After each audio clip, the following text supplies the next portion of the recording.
কেন হেরে গেল কেকেআর, এই 5 কারণ জানলে চমকে যাবেন। বন্ধুরা, আপনারা যদি দেখতে চান তাহলে ভিডিওটি শেষ অবধি দেখতে হবে। চ্যানেলটিকে সাবস্ক্রাইব করে একটা লাইক দিতে হবে এবং নোটিফিকেশন বেল আইকন দাবাতে হবে। গত রবিবার আইপিএল 2026-এ নিজেদের অভিযান শুরু করেছিল কলকাতা নাইট রাইডার্স।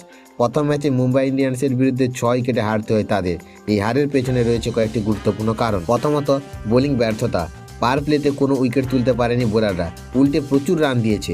রোহিত শর্মা এবং রায়ান রিকল্টনের জুটি ম্যাচের মোড় ঘুরিয়ে দেয়।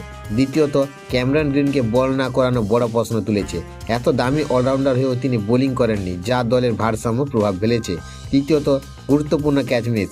রিকল্টন ও রোহিতের সহজ ক্যাচ ফসকে যাওয়ায় ম্যাচ পুরোপুরি হাতছাড়া হয়ে যায়। চতুর্থ, অধিনায়কত্ব। অজিঙ্ক্য রাহানে সঠিক সময়ে সঠিক বোলার ব্যবহার করতে পারেনি, বিশেষ করে সুনীল নারায়ণকে পাওয়ার প্লেতে না আনা বড় ভুল। সবশেষে শার্দুল ঠাকুরের অসাধারণ পারফরমেন্স, তিনি নিয়মিত উইকেট তুলে নিয়ে ম্যাচে মুম্বাইকে এগিয়ে দেন। সব মিলিয়ে এই 5 কারণে জয় হাতছাড়া করে কলকাতা নাইট রাইডার্স।